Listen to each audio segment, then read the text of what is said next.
Great to have you back on the show. Yeah, thanks for having me.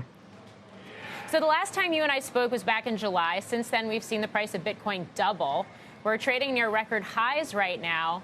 You mentioned on the call last week that you are evaluating options to raise more capital to buy more Bitcoin, and actually the stock, at least initially, dropped on that news. How are you valuing Bitcoin at these prices?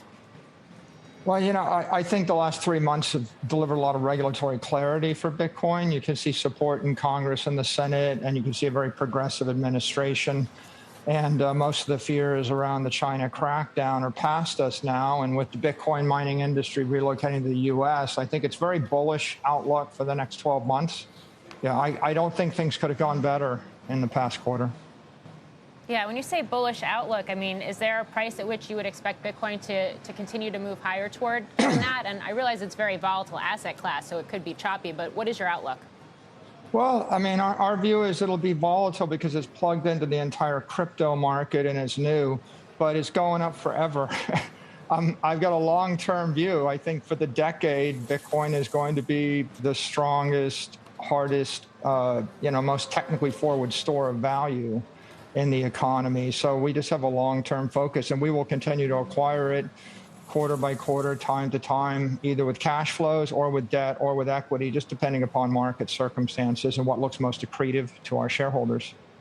Yeah, and you just mentioned regulation, the fact that we're starting to get a little bit of clarity, particularly here in the U.S. around that. One of the things that jumped out at me, comments that you made on the conference call last week, is you said that the clarity is coming into the marketplace that this is not a currency, it's an asset. It's going to be taxed as an asset, which means on sale you would pay capital gain, short or long-term capital gain of sorts, that it's not going to be treated as a medium of exchange or currency in the Western world or most of the world.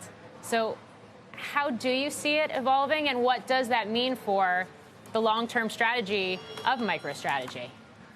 I think that the killer use case for Bitcoin is store of value and treasury reserve asset, either for a family or a corporation or a government or an institution or a trust.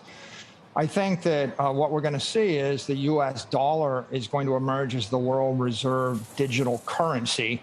And if we get clarity on stable coins from the administration, that stable coin U.S. dollar can go from 100 billion to a trillion to 10 trillion in float. I think that Bitcoin is emerging as the world reserve digital asset, a long-term store of value as an inflation hedge. Are you in the camp of hyperinflation going to change everything that is happening, as Jack Dorsey tweeted last week? I mean, it certainly kicked off a firestorm on Twitter. How do you see it? Well, I think that if you're keeping track of the inflation rate of consumer goods, it's 5%. But if you're keeping track of the inflation rate of industrial goods, it's more like 25 to 30%. And if you're looking at the inflation rate of scarce desirable assets, it's north of that. So it all comes down to what you want to buy. I think we have a high inflation rate for scarce desirable things.